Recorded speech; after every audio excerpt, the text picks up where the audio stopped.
네, 안녕하십니까. 과총 사무총장 문혜주입니다. 지금부터 한국과학기술단체 총연합회와 대한민국 의학한림원, 한국과학기술한림원이 공동 주최하는 코비드19 재유행에 따른 전문가 긴급 좌담회를 시작하겠습니다. 코비드19 확산이 3차 유행이라는 새로운 국면으로 전개되고 있습니다. 신규 확진자 수는 연일 500명대를 유지하며 지난 8월 2차 대유행을 이미 넘어섰고 1차 대유행에 근접하거나 넘어설 가능성도 예측되고 있습니다. 이에 오늘 긴급하게 관련 분야 전문가를 모시고 코비드19의 3차 유행 본격화 양상 및 대응 방안에 대해서 논의하는 좌담회를 마련하게 되었습니다. 오늘 행사는 코로나 확산 방지를 위해 청중 없이 온라인으로 진행되며 유튜브와 네이버 TV, 카카오 TV에서 한국과총을 검색하시면 시청하실 수 있습니다. 질문을 올려주시면 실시간으로 답변 드리오니 많은 시청과 참여 부탁드리겠습니다. 다음은 한국과학기술단체 총연합회 이우일 회장님의 인사 말씀이 있겠습니다.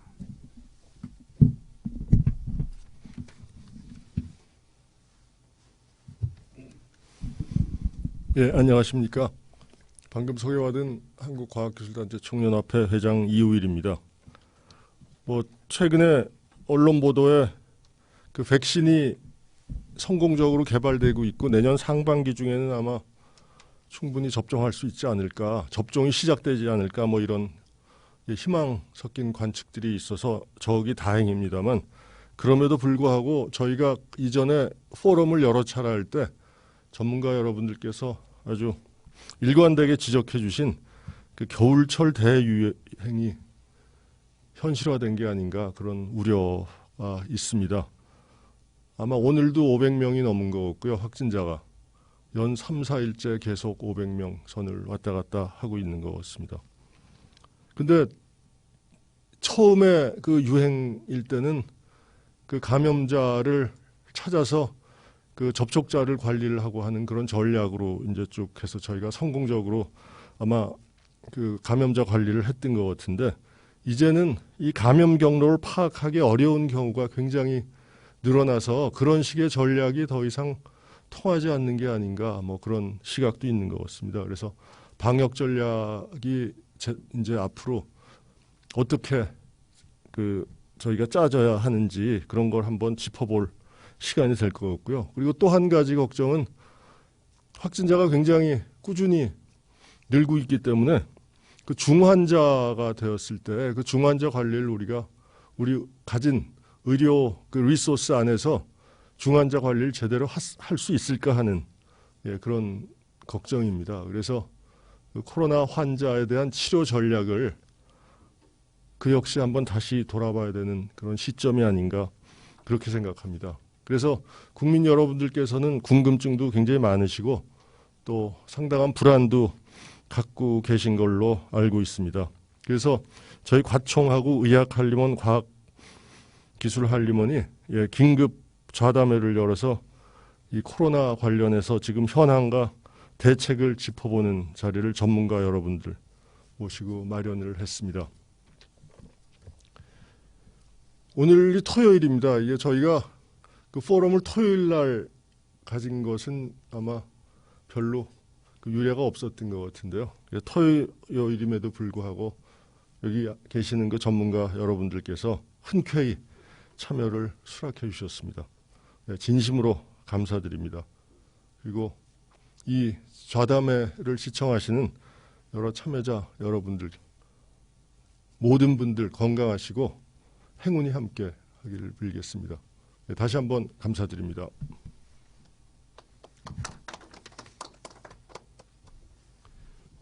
예, 감사합니다. 다음은 한국과학기술한림원 한민구 원장님의 인사 말씀을 듣겠습니다.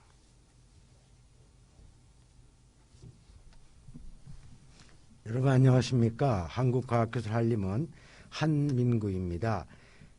아주 최근에 미국 파이자와 모더나의 코로나 백신이 금년 내로 시작할 수가 있다는 아주 좋은 소식이 나오자마자 코비드-19이 쉽게 끝나지 않는다는 재유행의 확산세가 우리 한국에서 퍼지고 있습니다. 오늘도 503명이 됐고 우리 정부도 지난 11월 23일 자정을 기해서 사회적 거리두기 2단계가 격상되었습니다. 이렇게 위급한 상황이기 때문에 과청, 의학한림원 또 한국과학기술한림원이 토요일 날 이런 토론회를 한다는 건 처음입니다.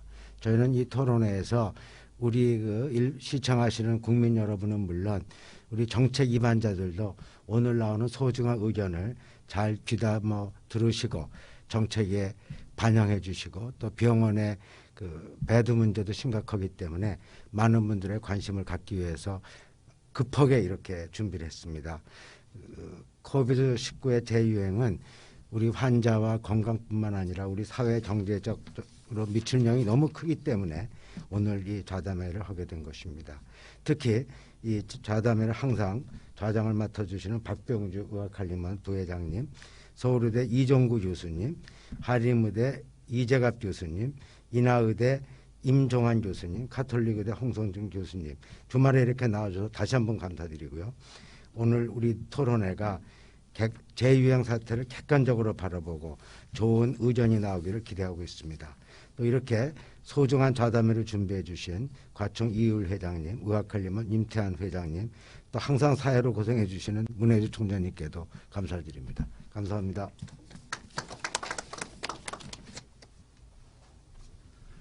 예, 원장님 감사합니다. 이제부터 본격적으로 좌담을 시작하겠습니다. 오늘 좌담의 진행은 박병주 의학한림원 부회장님께서 수고해 주시겠습니다. 네, 소개 감사합니다.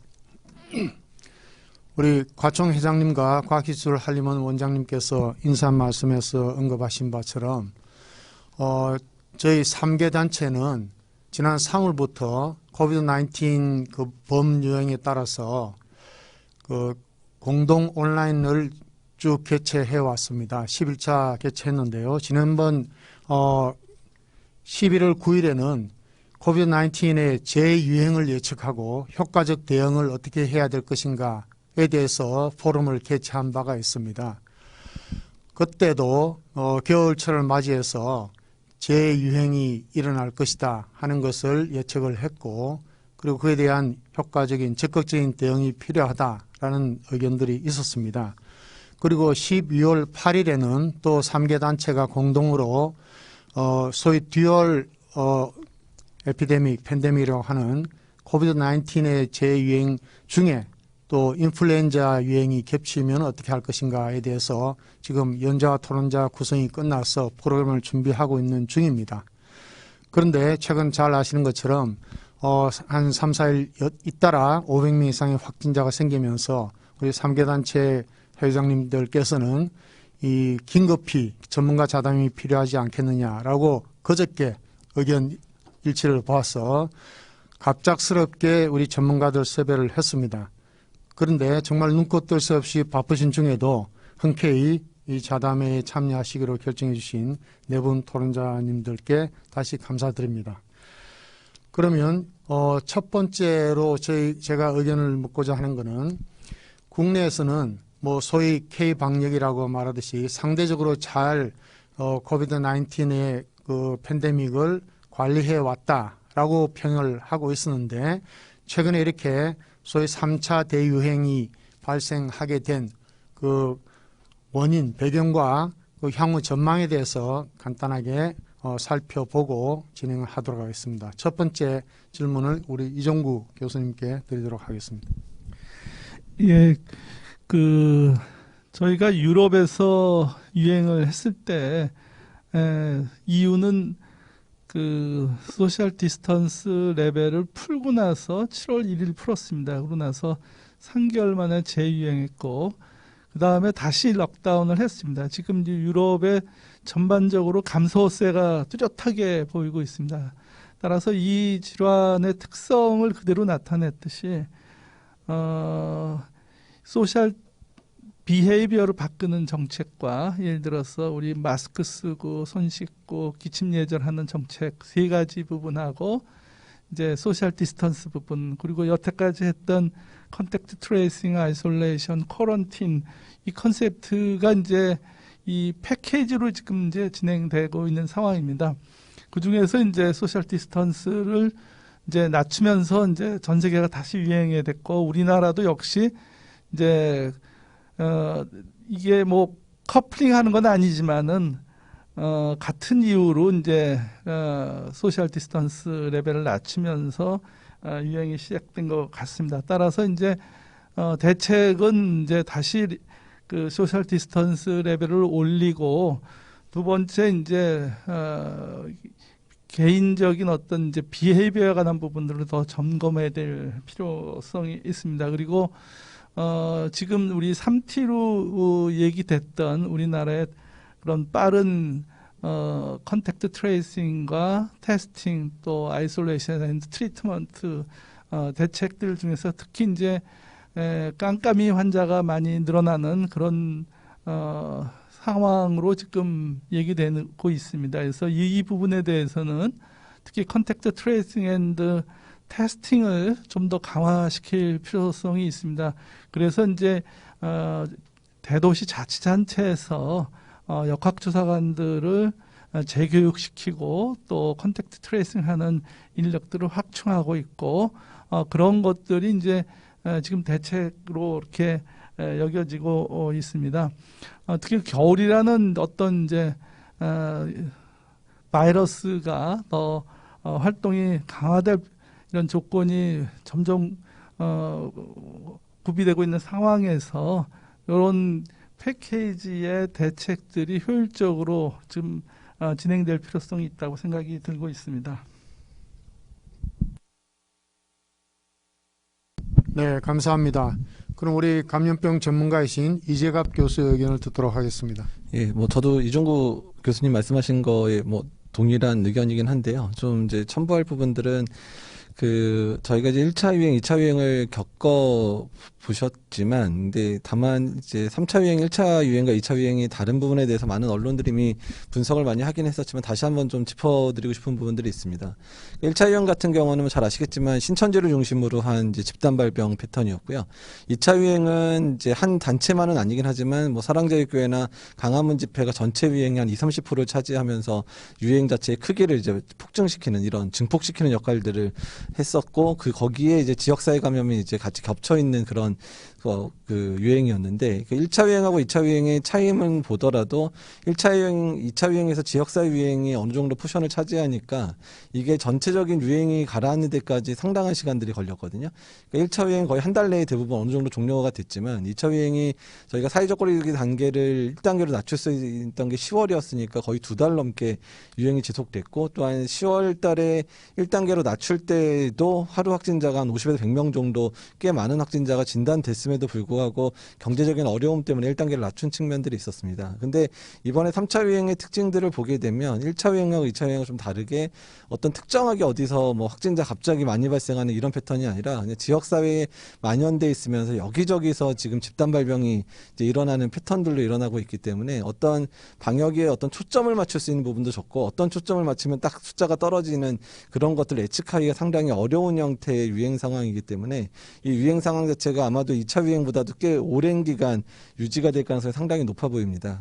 그나마 지금 다행인 게 500명까지 올라가고 나서 만약에 뭐 600명, 700명씩 계속 이제 올라가는 상황이었으면 저희들이 정말 파국 이렇게까지 얘기하는데 다행히 지금 3일째 500명대에서 조금 멈추고 있는 것 같아서 일단은 어느 정도 국민들께서 사회적 거리두기를 동참하시는 부분들이 효과를 나타내는 게 아닌가 이제 초기라서 뭐 판단하기는 어렵지만 좀 그렇게 생각을 하기는 하는데 어떻든 간에 다음 주까지 이렇게 더 증가되지 않고 조금이라도 수그러드는 방향으로 간다면이야 좀 다행일 거 생각이 되는데 이제 악화되면 어떻게 모르겠습니다. 어쨌든 간에 이번 유행 자체의 특성 자체가 지역사회 감염이어서 앞으로 겨울 내내 이제 이런 상황들이 어느 정도 계속 반복될 가능성이 높다는 부분들을 국민들께서 이제 이해를 해주셔야 될 부분들의 것 같고요. 또한 저희들이 고민할 분들은 이제 겨울철의 날씨적인 특성들 때문에 지금 이제 기온도 낮아지고 건조해지는 것뿐만 아니라 날씨가 추워지다 보니까 실내 활동들이 되게 다양한 형태로 이제 이루어질 수밖에 없는 상황들이 됐거든요. 그러니까 우리가 2차 유행 때 장마철 때문에 실내 활동이 이제 많아지면서 2차 유행의 한 원인 그 강화된 원으로 보는데 이젠 겨울은 이제 계속해서 실내 활동들이 늘어나는 상황이기 때문에 어쨌든 1차 유행이나 2차 유행을 겪었을 때 상황보다 훨씬 더 상황이 안 좋은 상태에서 갈 수밖에 없는 상황이기 때문에 그래서 이런 상황들을 해소할 방법들은 이종구 교수님 말씀하신 대로 사회적 거리두기를 강화하는 측면들밖에 없을 것 같고요. 이 강화된 사회적 거리두기를 얼마나 국민들께서 효과적으로 수행할 수 있는지 또한 그 강화된 사회적 거리두기 때문에 고통을 받고 있는 그런 자영업자나 뭐 일용직 노동자들을 어떻게 이 긴 겨울 기간 동안 잘 보호하는지가 지금의 사회적 거리두기 단계를 유지하는 데 있어서 성패를 좌우할 거기 때문에 그런 부분에 대한 고민을 가지면서 이번 유행들을 이제 돌아봐야 되지 않을까 생각이 듭니다. 네, 감사합니다. 그러면은 우리 다음으로 임종환 1차 보건의료 학회장께 여쭤보도록 하겠습니다. 의견 주시죠. 네, 저는 앞서서 말씀하신 두 분의 의견에 대해서 다 동의를 하고요. 소규모 지역 감염이 꾸준히 확산되어 왔다. 그리고 깜깜이 환자들이 증가됐다라고 하는 부분들을 우리가 인식을 해야 되는데 이렇게 되는 과정에서는 겨울이라고 하는 이제 어떻게 말하면 기온이 떨어지고 실내에 거주하는 시간이 이제 길어지는 그런 특수성 외에 그동안 꾸준히 진행되었던 코로나19로 인한 일반 시민들의 어떤 피로감이 굉장히 이제 누적돼 있다라는 거 하고 또 하나 부분들은 젊은 사람들 중심으로 해서 증상이 없는 상태에서 감염이 이루어지는 쪽 부분인데 젊은이들이 이 부분에 대한 인지가 낮은 상태이기 때문에 젊은이들 중심으로 한 안전 불감증 자체가 이게 사회적 거리 단계를 높았음에도 불구하고 실제는 그것만큼 주의하는 시민들의 행동이 쫓아가지 못하는 측면이 있기 때문에 안전 불감증이 커진 거가 젊은 사람들을 통해서 이러한 안전 불감증 부분이 지금과 같이 3차 유행을 가져오게 된 주요한 원인으로 보여집니다. 네, 감사합니다. 지금 3차 대유행에 대해서 우리 기후 조건, 날씨가 추워지고 건조해지고 한 거에 따른 또 실내 활동에 증가해서 밀폐된 공간에 밀접된 접촉, 그다음에 세 번째가 그 피로 현상과 함께 안전 불감증이 떨어진 상황들을 다 이야기를 해 주셨습니다.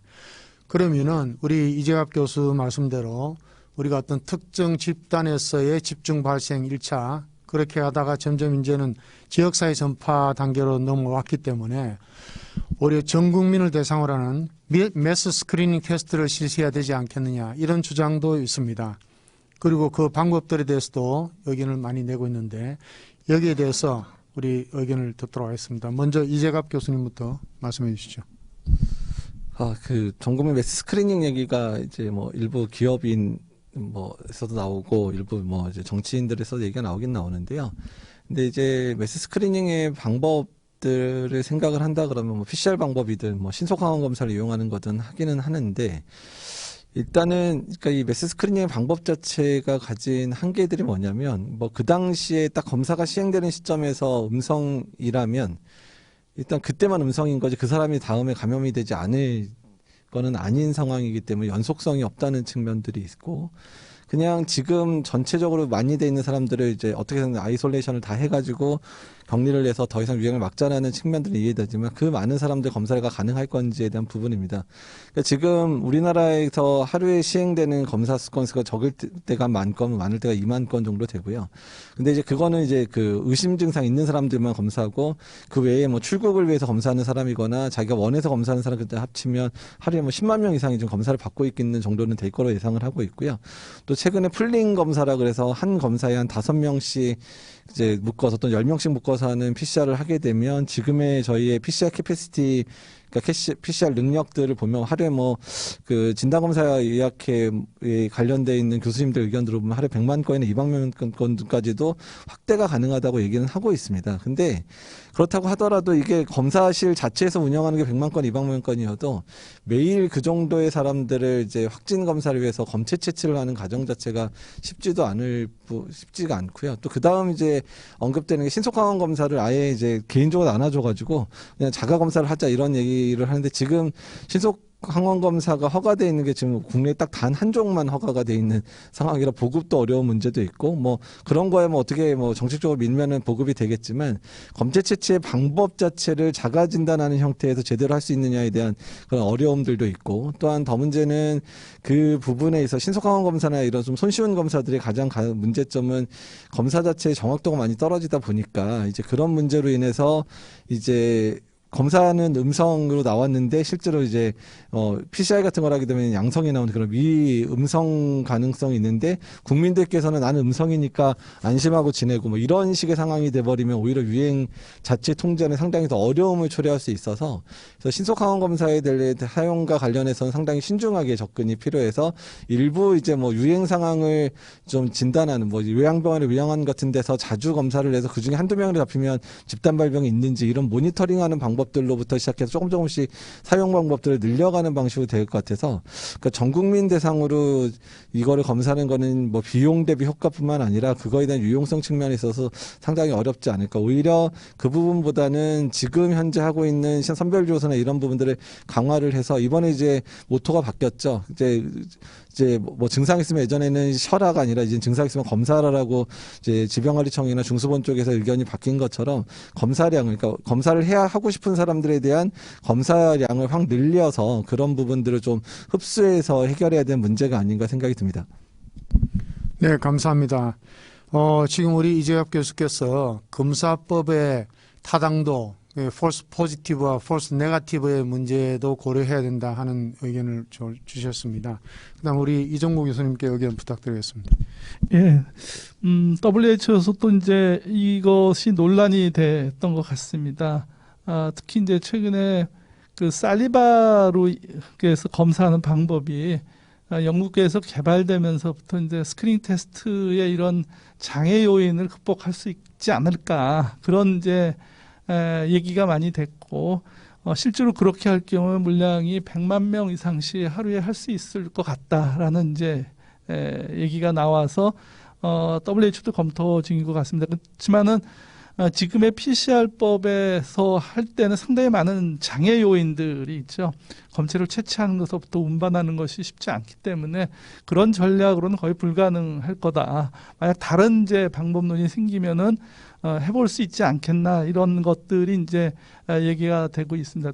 두 번째 어려운 부분들은 인터벌을 얼마나 둘 것이냐. 이게 이제 전 국민을 뭐 한 달에 한 번씩 스크린할 것이냐, 두 달에 한 번씩 스크린할 것이 인터벌이 명확하게 이제 어떤 가이드라인을 가지고 있는 게 아니기 때문에 지금 현재로서는 이제 검토를 해보고 그 과학적 코스트 베니피트라든가 과학적 타당성이나 이런 거를 검토하는 것 같습니다. 그렇지만은 하이 리스크 그룹을 대상으로 해서 제한적으로 하는 거에 대해서는 현재 WHO에서 권장을 하고 있는 상황입니다.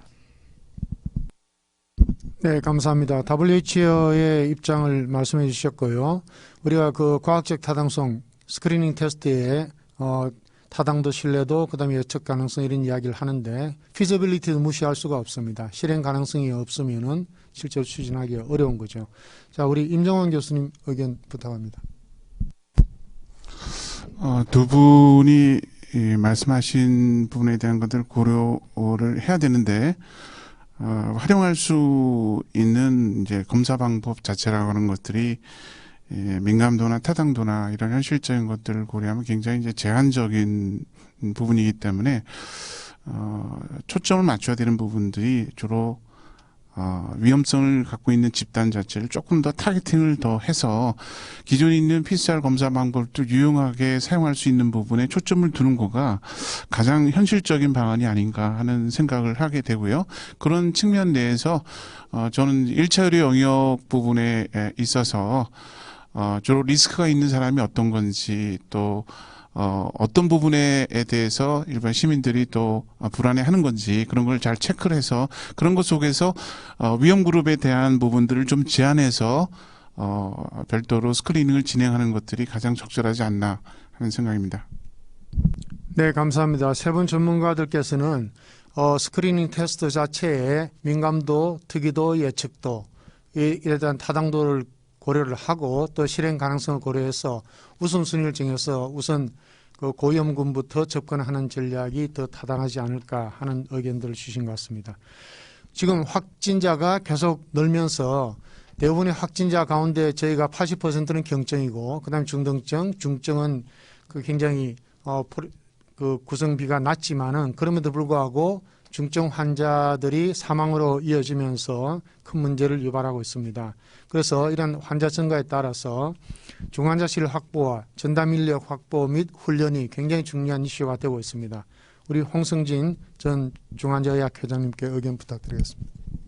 네, 저희가 지난 1월에 그 코비드-19 유행이 시작되면서 방역 당국 또 학회 그리고 여러 의사단체 모두 다 이제 같은 목소리로 중환자 전략이 중요하다고 얘기를 했습니다. 그리고 재난 상황에서 이렇게 급증하는 환자들이 이제 컨트롤을 못하면 의료 체계가 마비될 것이고, 그러니까 이제 그렇기 때문에 우리 의료 체계의 이 서지 커패시티를 확충해야 하는 정말 당면 과제다고 얘기를 했는데, 사실 1년이 다 돼가는 그 지금까지도 이 중환자 진료 관련한 정책은 좀 갈피를 못 잡고 있는 것 같습니다. 그러니까 정부는 여러 차례 그 중환자 진료 정책을 발표했고, 근데 막상 이게 이제 실행으로 옮겼는 데는 많은 어려움이 있는 것처럼 보입니다. 그러니까 실제로 진행된 게 별로 없습니다. 그러니까 저희가 확진자 발생 수에 따라서 뭐 50명까지는 1단계, 뭐 1일 환자 발생 수가 뭐 100명까지는 2단계, 그 100명에서 1000명까지는 3단계, 뭐 1000명 이상은 4단계 이렇게 나눠서 이제 대책을 준비를 했는데, 사실 2단계에서 그 공공병원, 그러니까 중환자 치료 거점 병원을 중심으로 해서 그 중환자실 베드를 뭐 20개씩 만들겠다 하고 준비를 했었는데, 그게 채 준비가 되기도 전에 이제 3단계 8월 달에 맞았습니다. 그리고 지금 뭐 곧 다음 주면은 1000명이 넘을 것이다, 뭐 이런 얘기가 오고 있는 그런 와중에도 아직까지 그 계획했던 거는 진행이 안 되고 있습니다. 그리고 실제로 어떻게 보면은 그 정책 방향을 틀었는데요. 중환자실 병상수를 늘리는 것보다는 그 있는 병상을 효율적으로 활용하자. 그래서 그 중환자실 그 재원 적정성 평가위원회라는 것을 구성을 했습니다. 그래서 이제 실제로 약간의 경증 환자들이 중환자실 병상을 차지하고 있으므로 해서 진짜 중환자가 들어가지 못하는 그런 상황을 좀 피하고 중환자 병상을 더 확보하자. 어떻게 보면 이거는 중환자실 수는 그 병상은 그대로 둔 상태에서 어떤 운영의 묘를 가지고 잘 운영을 하겠다. 그래서 어떻게 보면 이제 그런 폴리시로 그 8월 달 2차 유행을 이제 이렇게 근근히 버텨서 넘어왔습니다. 근데 지금 상황은 8월 달 상황하고는 비교를 하면 안 되는 거고요. 앞으로 나올 거고, 이게 또 지속되는 상황을 또 생각을 하면 중환자실 그 베드 수의 절대량을 지금 확보를 하고 증가를 시켜야 하는 그런 정책을 만들어야 합니다. 그래서 저희가 이제 그 학회가 1년 동안 변함없이 주장을 했던 게 3가지인데요. 중환자실 절대 병상수를 늘려야 한다. 그다음에 중환자실 인력을 수급할 방안을 만들어야 되고, 장기적인 이 팬데믹 상황으로 가는 거를 대비를 했을 때 그 새로운 그 중환자실 인력을 교육하고 더 육성을 만들어야 한다. 요 3가지를 쭉 주장을 했었습니다. 그래서 지금 상황에서는 이제 정부에서는 어떻게 민간 병원에 더 많은 중환자실 병상을 더 확보할 방안으로 하는 것 같습니다. 근데 사실은 민간 병원이 일반 환자 진료를 하고 있는 상황에서 또 감염 관리도 해야 되고 하는 상황에서 그 버든이 엄청납니다. 이렇게 증가를 하게 되면, 예를 들어서 중환자실 10배들을 더 만들게 되면 기존의 40병상을 닫아야 되는 상황이 되는 겁니다. 그러니까 환자들을 돌볼 인력이 글로 가기 위해서는 그만큼 일반 환자 보는 진료 부분이 비게 되는 거고, 이제 그렇기 때문에 일반 병상, 민간 병원의 이런 중환자실 병상을 더 확대하는 거는 한계가 있습니다. 인력도 그렇고 여러 가지 병상 문제도 그렇고. 그래서 이런 그 폴리시를 세우는 것보다는 어느 순간에는 제 감염병 전담병원에 그 중환자실 병상을 더 늘릴 방향을 만들어야 할 거라고 저희는 생각을 하고 있습니다. 그래서 필요하면 이제 뭐 코호트 병원을 지정을 한다든지 좀 과감하게 좀 선제적으로 해야 될 필요가 있겠습니다. 그래서 이 코호트 병원에 대한 그 교훈은 저희가 3월 달에 대구동산병원에서 이미 한번 경험한 바가 있고요. 그때 그 대구동산병원이 코호트 병원으로 지정되면서 그 중환자실 병상을 늘리고 하면서 상당히 그 위기를 넘겼던 그 교훈이 있습니다. 그런데 이제 문제는 또 하나 문제는 이렇게 공공병원이건 어디건 거점병원의 중환자실을 늘리게 되면 인력이 부족합니다. 중환자실 인력을 어떻게 그러면 이게 아마 가장 큰 문제이기 때문에 못 하시는 것 같은데요. 결국은 외부에서 중환자 인력이 투입이 돼야 됩니다. 중환자를 볼 수 있는 인력이 그 병원에 투입이 돼야 되고 그거를 모집하는 과정에서는 뭐 자원자를 모집을 할 수도 있고 또 필요하면 상급종합병원이나 기존의 중환자실 전담 의료 인력들이 거기에 차출될 수 있는 방향도 생각을 해야 되는 지금은 그런 것까지 좀 생각을 해야 되지 않을까 싶습니다. 그리고 이제 사실 보면은 이렇게 그 민간병원에 이렇게 환자를 흩어놓고 또 거기에 각각 그 전문 인력이 진료를 하는 거와 크게 볼 때 환자와 전문 인력을 한 군데로 모아놓아서 같이 보게 하면 그만큼 진료의 효율이 올라갈 수 있습니다. 그리고 이제 그렇게 해서 운영을 하고 그 장기적으로 볼 때 이 중환자 인력을 또 교육을 해야 되는데 어떻게 보면 이렇게 그 중환자 전담 병원을 운영함으로 해서 거기에 그 자원자로 와 있던 의료 인력들이 거기서 같이 환자를 보면서 어떻게 보면 트레이닝 되는 경험을 쌓고 트레이닝이 되는 그런 효과도 생각할 수 있습니다. 그래서 길게 보면 앞으로 이게 당분간 뭐 내년까지 계속될 거라고 생각을 하면 지금 전담병원 그러니까 코로나 중환자 전담병원을 만드는 게 지금으로서는 가장 비용 대비 효율적인 그런 대책이 아닐까 생각합니다. 네, 감사합니다. 중환자의학회에서 금년 1년 내내 주장한 내용들이 실제 현장에 반영이 제대로 안 되고 있는 것 같다는 안타까운 심정을 토로하셨고요. 듣다 보니까 이제 그 중환자를 관리하게 한 중환자 관리 집중치료실, 중환자실도 문제지만 인력도 중요한데 인력은 하루아침에 교육이 훈련되는 게 아니니까요. 그리고 또 이제 이런 인력, 전문 인력 차출 이런 것들을 하려면 결국 그 중환자 센트럴 타워가 필요하다, 컨트롤 타워가 필요하다는 주장도 하셨는데 지금 현재 그런 중환자 관리를 위한 컨트롤 타워가 좀 구성되어 있습니까? 지금 있는 중환자 컨트롤 타워는 중환자 병상을 관리합니다. 그러니까 각 병원의 중환자실에 입원할 수 있는 코로나 환자가 입원할 수 있는 가용 병상과 실제 입원하고 있는 환자들 상태. 그러니까 그거를 보면서 뭐 환자가 뭐 필요하면 거기를 보내주고 빼주고 하는 이런 운영의 컨트롤을 하는 거지. 전체적으로 봤을 때 앞을 내다보고 병상을 더 어떻게 확충을 할 것이고 인력을 어떻게 확충할 것이고 그런 부분에 대해서는 뭐 뚜렷한 진행이 없는 것으로 알고 있습니다. 네, 지금 말씀하신 것 중에 감염병 전담병원이라든지 코호트 병원 같은 거점 병원이 필요하다. 그리고 그게 민간 의료 분야에 맡겨두는 것은 한계가 있다. 그래서 결국 전국 차원에서의 공공의료 시스템을 강화시켜야 되겠다. 그에 대해서 이정국 교수님 의견은 어떠신지요? 예, 그 장단점이 있을 것 같습니다. 이제 절대수에서 공공병원이 전체 우리가 부족하죠. 긴급하게 대안을 세운다면은 아마 이제 지방공사 의료원에 이제 병상을 확충한 것과 유휴병상을 많이 가지고 있는 병원을 공공병원으로 지정하던가 또는 공공병원화 시켜서 이제 대비를 해야 되는데 그 방법이 상당히 이제 어렵습니다. 이게 왜냐하면 재정이 들어가는 거기 때문에 누군가 돈을 내야 되는 부분이죠. 정부가 내든 우리 보험이 내든 해야 되는데 한 가지 방법으로는 이제 우리 보험공단에서 여유 자금이 있는데 그거를 이제 활용해서 한 2천억 원 내지 3천억 정도면 우리가 필요한 병상을 다 확보할 수 있다. 이런 안들이 지난주에 발표를 한 바 있습니다. 그래서 그 안을 기반으로 해서 긴급하게 이제 공단이 이런 병원을 인수해서 공공화시키는 방법도 하나 있을 것으로 보고 있습니다.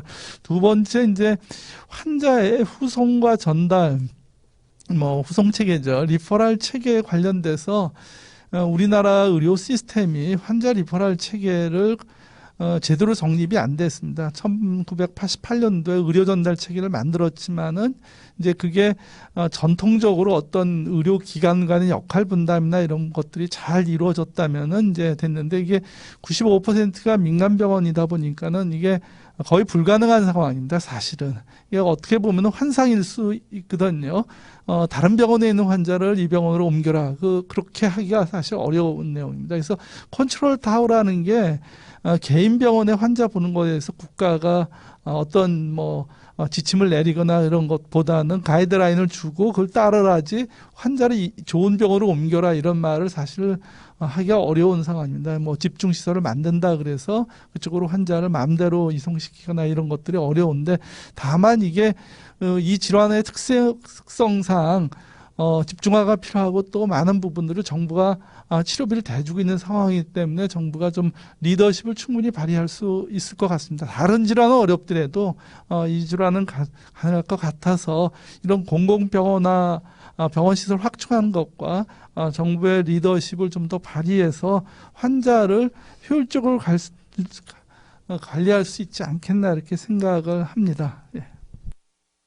네, 감사합니다. 이런 우리나라의 의료전달 체계의 취약성이라든지 또는 수도권을 제외한 지방에서의 공공의료기관, 공공병원 조직의 취약성에 대해서는 많은 지적이 있었고 해서 지금도 조금 구체적으로 이야기를 하셨지만은 실제 이번 기회에 차제에 이러한 지방 공공의료 조직을 강화시키는 것에 대한 어떤 추진 의지가 정부에 지금 어느 정도나 강하게 지금 갖고 있는지 혹시 아시면 말씀해 주시죠. 예, 조금 이제 최근에 이제 정부 재정이 그린 뉴딜이라든가 이런 쪽으로 많이 이제 투자를 하고 있다 보니까는 공공의료에 대한 확충에 투자가 잘 안 되는 것 같습니다. 특히 이제 어려운 재정임에도 불구하고 방법을 이제 만들어낸 게 그래서 이제 우리 공단이 인수해서 공단이 운영하는 방법이 있지 않겠나 이런 아이디어가 최근에 나와서 그런 방법으로 공공병원을 좀 확충시켜 나간다면은 병상 부족 또는 공무원이 해야 될 역할 특히 이런 코비드-19 같이 취약계층이 주로 많이 걸리고 또 집중화 시설이 필요한 부분의 해결책이 아닐까 이렇게 생각합니다. 네, 감사합니다. 지금 코비드-19 확진자의 급증으로 인해서 지금 중환자실까지 관리에 대해서 어려움을 논의했습니다. 그런데 또 한 가지 측면에서는 지금 코비드-19 중환자들 때문에 일반 만성질환에 의한 중환자들이 제대로 치료를 받지 못하고 있는 문제가 발생한다. 그런 지적도 있습니다. 그 점에 대해서 우리 이재갑 교수님 의견 주시기 바랍니다. 예, 일단은 이제 대구 경북 때 이미 경험을 해보셔서 알겠지만 대구 경북 상황에서 주요 대학병원들이 이제 환자 발생을 하고 또 코로나 환자 대응을 하면서 하다 보니까 대구 경북에서 교통사고 환자라든지 뇌졸중 환자라든지 심근경색 환자들이 바로 해결이 안 돼서 주변에 있는 도시로 이렇게 리퍼가 되는 상황들이 상당히 많이 발생을 했었고 또 더 문제는 리퍼된 지역에서 이 환자가 코로나 환자 아닌 게 확인이 안 되기 때문에 이러지도 저러지도 못하면서 환자가 상당히 이제 치료가 늦어졌던 상황들을 맞이한 적이 있는데 아직까지는 지금 중환자 병실이 아직 어제 오늘까지는 부족하지 않다 보니까 이제 그런 상황들이 벌어지고 있지는 않은데요. 다만 지금 이제 일어나고 있는 문제가 앞으로 홍성기 교수님도 얘기하셨지만 환자가 1,000명 이렇게 된다면 거기서 2%만 중환자가 발생해도 1,000명이면 20명이 이제 발생하는 거고 바로 발생은 아니지만 일주일이나 2주 있다가 발생을 하겠죠. 근데 지금 500명이라 그래도 하루에 10명씩 발생을 하면 일주일이면 70명이 되면 그럼 이미 중환자실 다음 주 말이면 다 찬다는 얘기가 되거든요. 그래서 그런 부분들을 때문에 그렇게 돼서 중환자실을 만약에 더 확충을 하는데 추가적인 중환자실이 아니라 아니라 일반 환자를 빼고 중환자실을 이제 늘리기 시작을 하게 되면 당연히 이제 그런 중환자 치료에 문제가 되는 측면들이 하나가 있고요. 또 두 번째 문제는 뭐냐면 최근에 지금 이제 확진 환자들이 젊은 층에서 많이 발생을 하는데 이 젊은 층들이 주로 병원에서 근무하고 요양병원 근무하고 또 요양시설이나 이런 데서 근무를 하다 보니까 이런 치약시설에서의 확진자, 특히 고위험군들이 집단으로 있는데 확진자들이 늘어나고 있는 상황들이 지금 벌어지고 있거든요.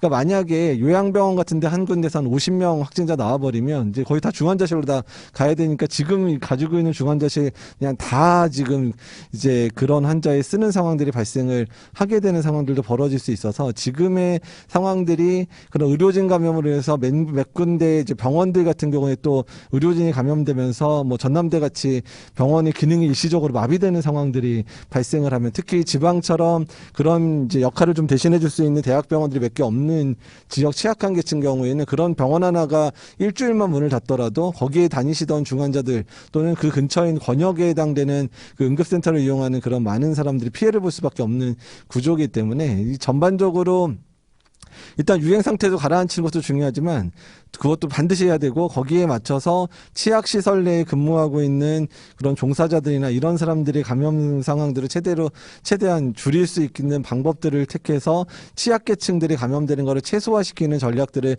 가지고 있지 않으면 2, 3주 내에 아주 중환자실 자체의 진료 문제 때문에 그 자장 교수님께서 말씀하신 그런 의료의 취약, 특히 초과 사망률이 급증할 수 있는 이런 부분들이 발생할 수 있어서 지금 그 부분이 어쩌면 우리 이제 의료 체계 부분에서 논의해야 되는 가장 핵심적인 사항이라 생각이 되는데 계속 뭐 이제 두 분 교수님께서 말씀하신 것처럼 이게 중환자 진료가 그렇게 중요하다는 얘기를 3월부터 계속 나오고 있었고 가을 겨울에 이제 큰 유행이 한 번 더 있을 거라고 얘기가 됐는데 이 부분에 대해서 너무 지금 정부가 이제 배관시했었던 그 부분이 상당히 안타깝고 추경이 벌써 3번째, 4번째 됐는데 그 중에서 의료계의 이런 의료 체계를 개선하는 비용들에 대해서 정말 조금만 신경을 써서 2, 3천억 좀 뭐 크게 통크게 한 5천억 이 정도만 준비를 했었어도 지금 많은 부분이 해결될 수 있거든요. 돈이 있으면 당연히 시설이 따라오고요.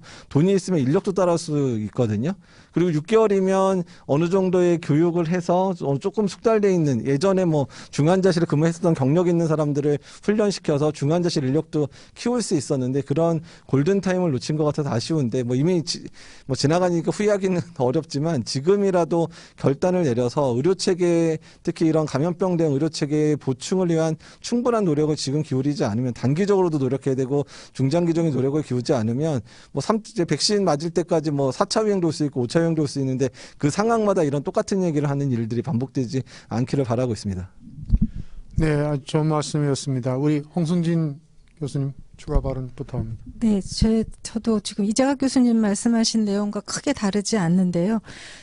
현재 상황만 본다면 아직까지 이제 각 병원마다 이 코로나 병상을 이제 지정받으면서 그 병상의 인력을 빼면서 조금 일반 중환자 병상을 줄이는 이제 부분들은 있지만 그렇다고 해서 특별히 일반 중환자들이 진료에 차질이 있다고 얘기를 하기는 어렵습니다. 지금까지는. 그런데 이제 그 코로나 중환자 병상이 다 찼는데 계속 코로나 중환자가 몰려오면 그 환자들은 어떡할 겁니까?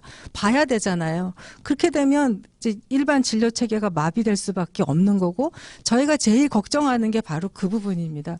그렇게 되면 이제 대혼란이 오는 상황이 될 거고요. 제가 지금 저희 후배가 지금 뉴욕에 근무하고 있으면서 4월 달에 있었던 얘기를 저한테 전해줬는데 이게 그때 뉴욕에서는 환자가 몰려오니까 인공호흡기가 다 없어지고 그래서 마취기계를 가지고 환자를 치료를 하는 거예요.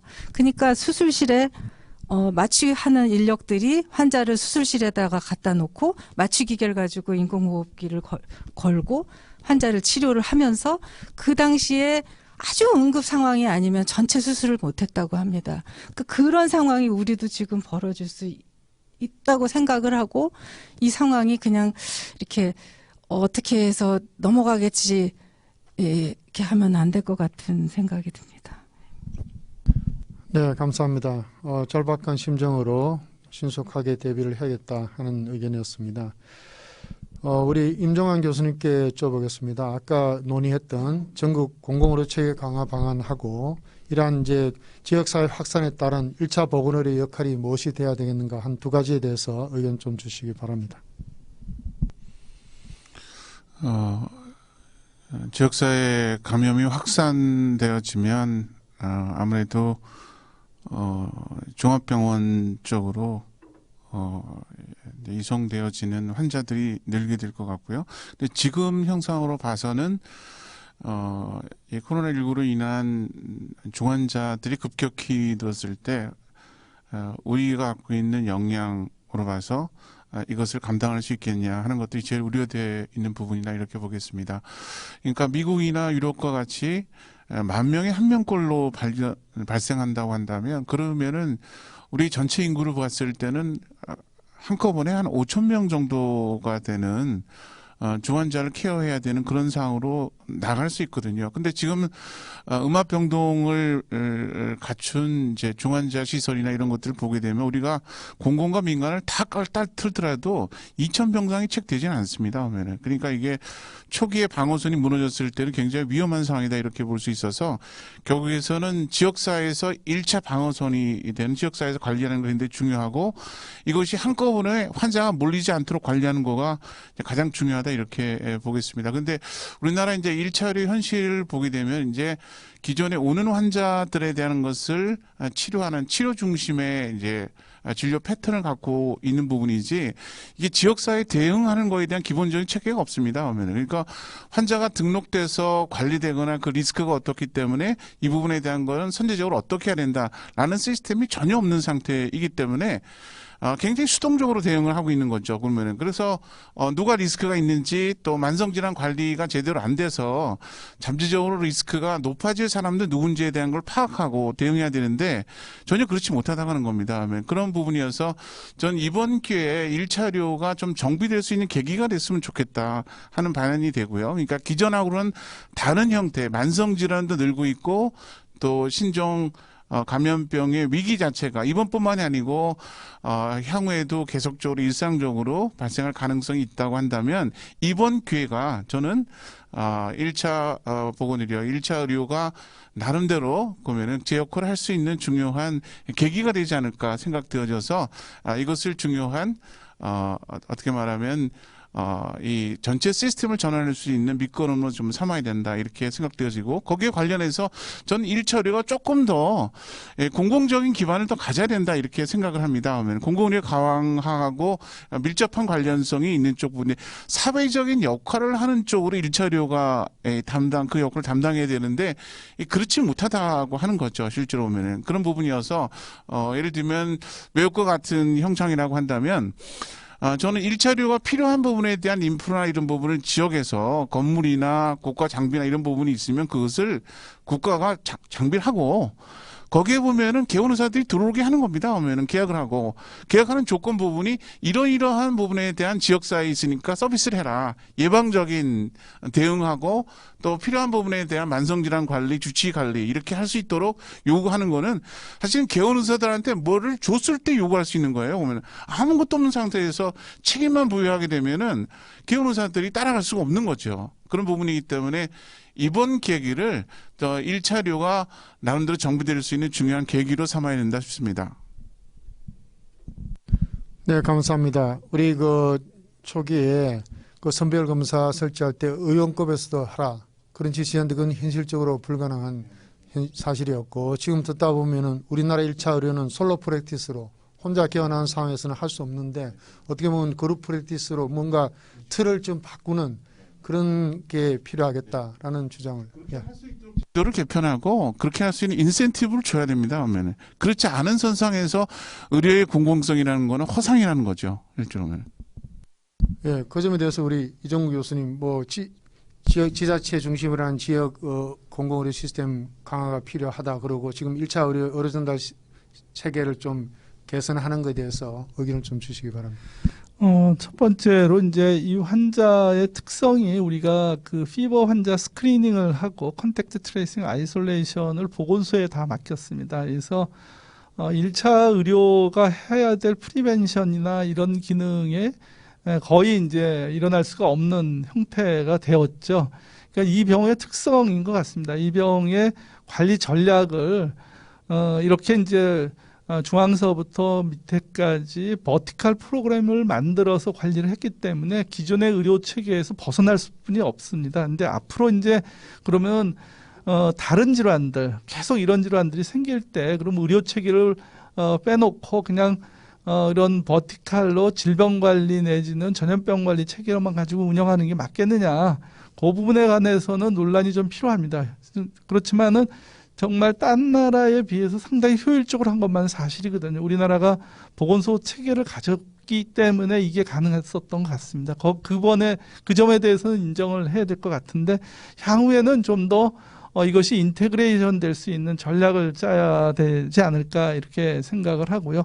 두 번째로 그 이유는 이제 이게 회복된 후에 이게 환자 관리 문제가 롱텀하게 보면 어떤 후유증을 생길지도 모르고 두 번째는 이제 코모비디티죠.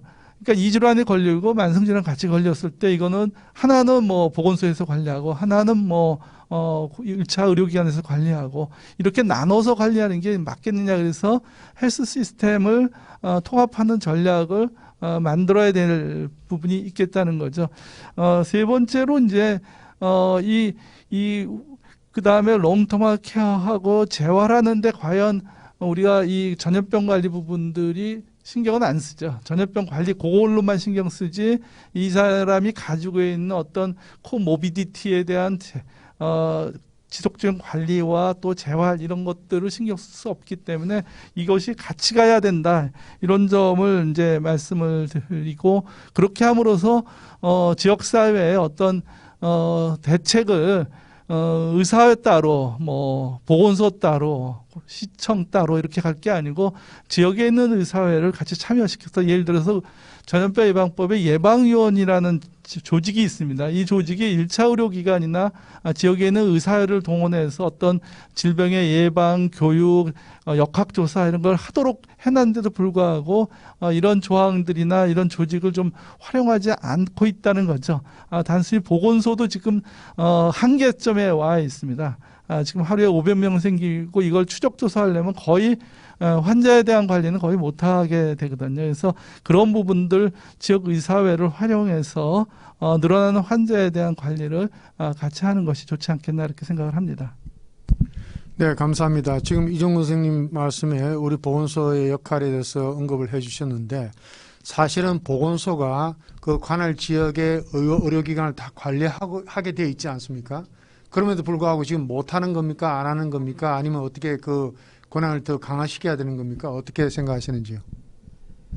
그러니까는 보건소의 역할로서 명확하게 지역에 있는 환자를 관리해라 이런 법적 조항은 사실은 없습니다. 예를 들어 아까 말씀드렸듯이 전염병이면 전염병, 결핵이면 결핵 또는 그 법령에 의해서 그 전염병에 걸린 사람을 일반적으로 관리하는 내용이지 지역사회에 있는 일반 국민들의 건강을 보호하기 위해서 지역의료계획을 세우고 뭐 이러해야 됨에도 불구하고 지역계획은 지역계획대로 따로 병상계획은 병상계획대로 따로 또 이런 부분이 통합되지 않은 현상이기 때문에 현실이기 때문에 이 부분은 장기적으로 우리가 의료체계를 개선하는 방안에서 찾아야 될 거라고 봅니다. 예를 들어서 개원가에서 이렇게 국가가 관리하고자 하는 어떤 질병 관리에 대해서 개원가가 나서면 거기에 인센티브를 줘서 자료를 모으고 또 그 자료에 기반해서 새로운 대안을 찾아내고 이런 지역사회와 의료 체계가 같이 갈 수 있도록 하는 전략을 짜고 거기에 일정 부분 인센티브를 줘서 의료계가 참여할 수 있는 이런 네트워크를 만들어야지 가능하지 않을까 이렇게 생각합니다.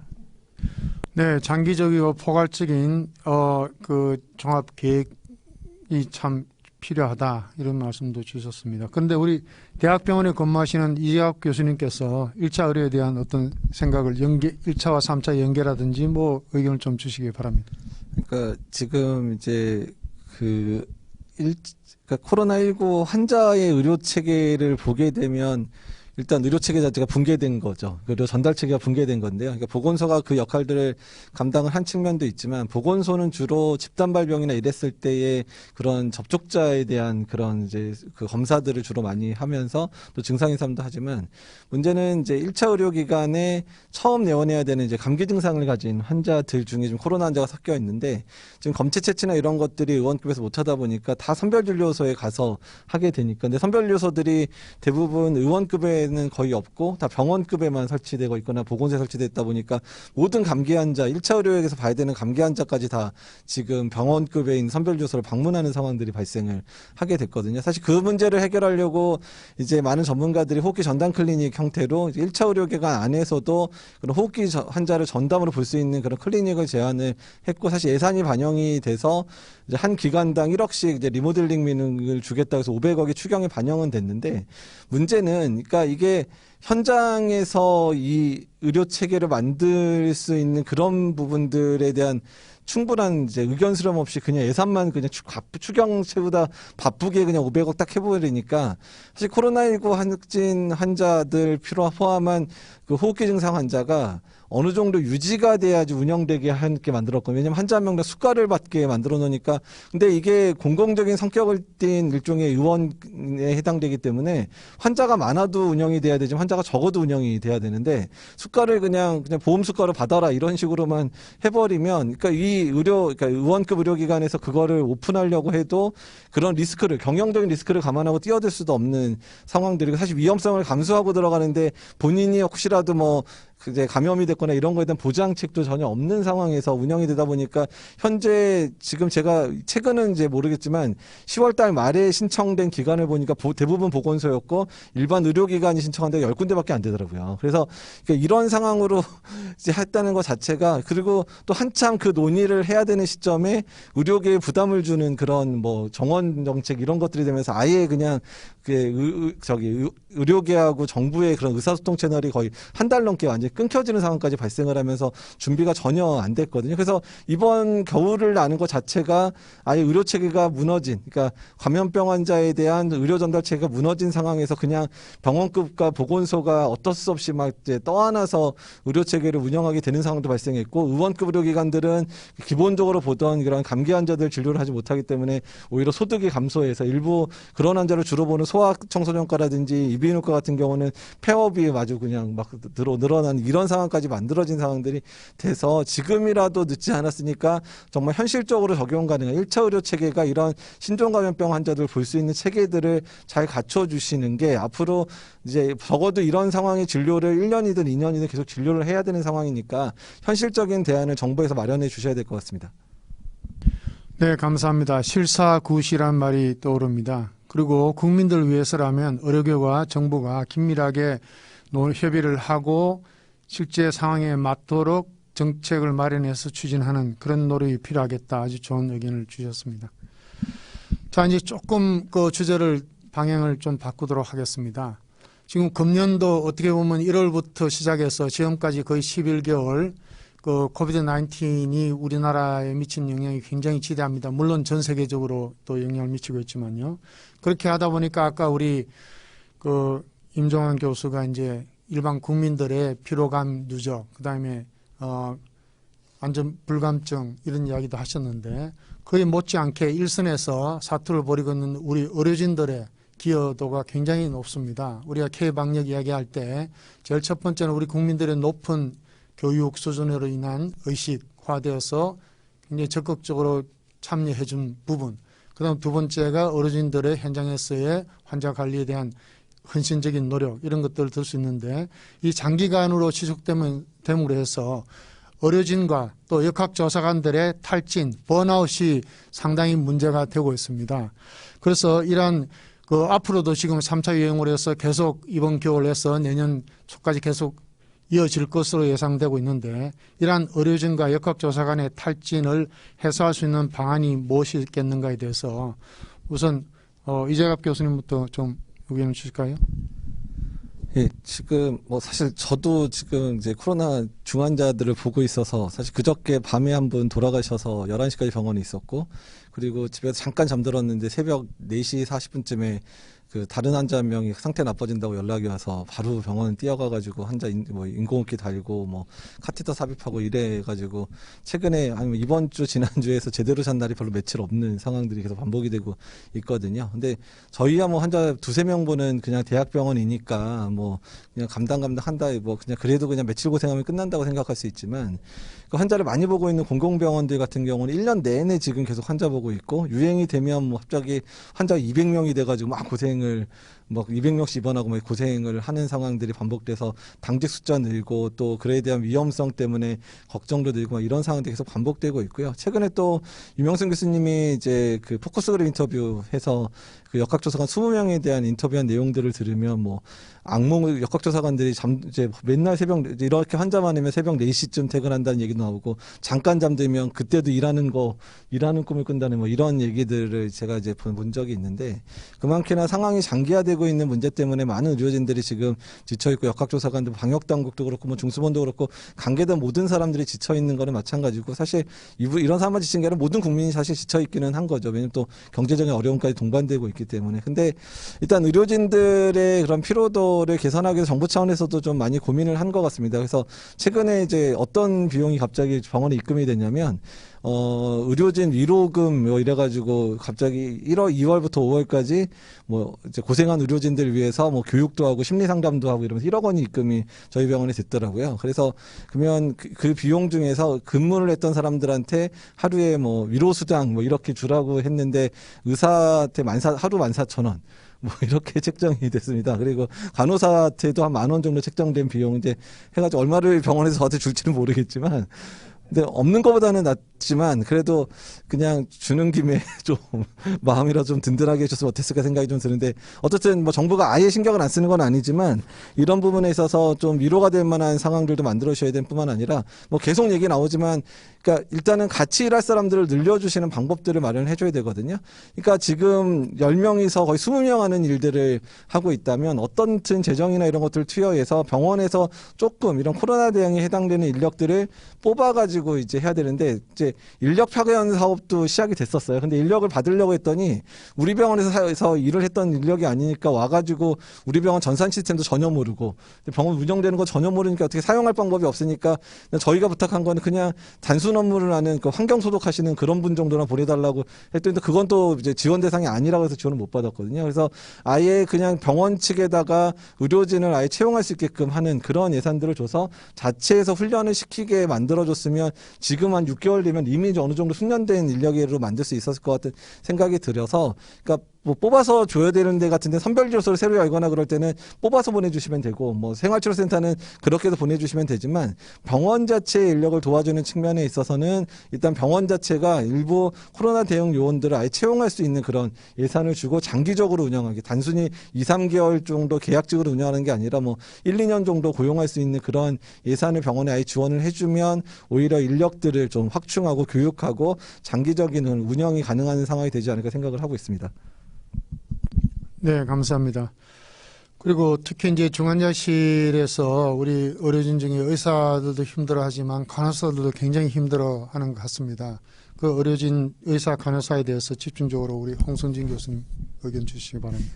네, 원래 이제 중환자실에서 근무하는 이 의료진들은 그 번아웃에 대해서 원래부터 이제 문제 제기가 많이 있었습니다.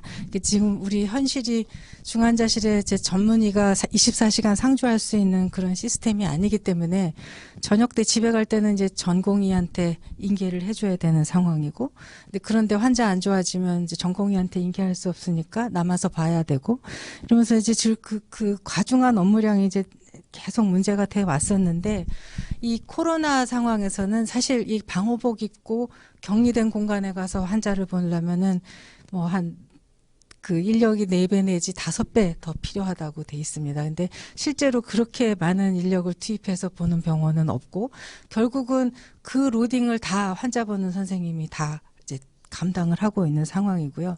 병원에 따라서는 전담으로 보는 사람도 있지만 코로나도 보고 나와서 옷 갈아입고 일반 환자도 봅니다. 그러니까 이 로딩이 엄청 이렇게 말로 표현할 수 없이 많아지는 거고요. 물론 간호사 선생님들도 마찬가지고. 그래서 또 이런 이제 그 감염 환자를 보고 있기 때문에 항상 이 감염에 대한 그 긴장된 상태, 이게 텐션이 그냥 일반 중환자 보는 거하고는 또 비교가 안 되게 높은 상황입니다. 그래서 여러 논문에도 보면은 이 코비드-19 환자를 보는 의료진들의 그 스트레스가 굉장히 높고 정신적인 그런 상담이 필요하다, 뭐 이런 얘기들이 많이 나오고 있고요.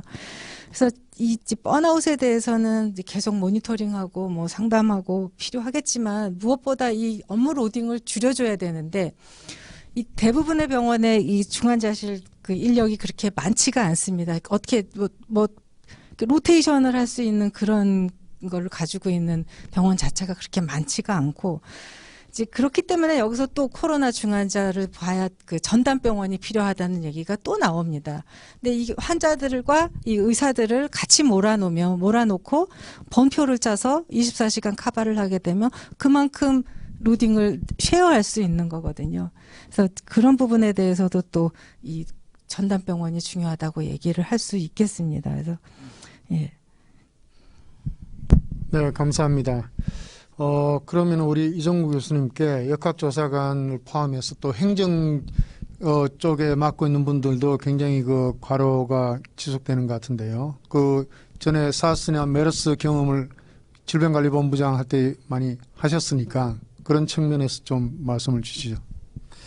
아마 이제 인플루엔자 때는 요맘때 다 예방접종하고 이제 다 그 종료가 됐는데 이거는 내년 정도까지 가야 되지 않겠나 이렇게 합니다. 장기간에 이제 지속되는 어떤 이제 업무의 강도를 잘 조절을 해야지 장기전에 대비하는 건데 첫 번째는 이런 것 같습니다. 이제 환자가 늘어나니까는 역학조사를 하는데 혼선이 오는 것 같아요. 그러니까 역학조사반이라는 것에 역학조사관과 역학조사 요원 간의 관계가 지금 이제 제대로 정립이 안 된 것 같습니다. 초기에 뭐 급하니까는 뭐 서너 시간 교육시켜서 다 역학조사를 하는데 역학조사관과 역학조사 요원과의 차이는 명확합니다. 역학조사관은 전체를 리드하고 보건소장님과 협의해 나가면서 전체 이벤트를 관리해야 되는데 이게 그렇지 못한 것 같아요. 그러니까 컨택트 트레이싱도 역학조사관이 하고 또 컨택트 트레이싱을 또 일반 행정직도 하고 뭐 이러는데요. 그 역할 분담을 좀 명확히 해서 행정의 효율화를 좀 시켜줘야 될 것 같습니다. 그래서 보통 이제 한 역학조사가 완성이 되려면은 서울시 데이터를 보면은 보통 오래 끄는 경우 뭐 한 4주 정도까지 가고 스포라딕하게 생기는 경우도 있지만 하여튼간에 4주 또는 3주 이런 그 안에 이 역학조사를 다 마무리 짓는 어떤 완성된 폼으로 정리가 될 수 있도록 해줘야 되는데 오늘 근무하면은 내일 쉬고 모레 나오고 그러니까 역학조사도 이렇게 연속적으로 일어나지 않고 인계도 잘 일어나지도 않고 그래서 역학조사에 혼선들이 많고 같은 질문을 서너 번씩 환자가 받아야 되고 그러면 또 환자도 스트레스 받고 사실 그런 부분에 관련된 행정의 어떤 효율화를 위한 상당히 점검도 필요하고 대안이 좀 많이 마련돼야 될 것 같습니다. 그래서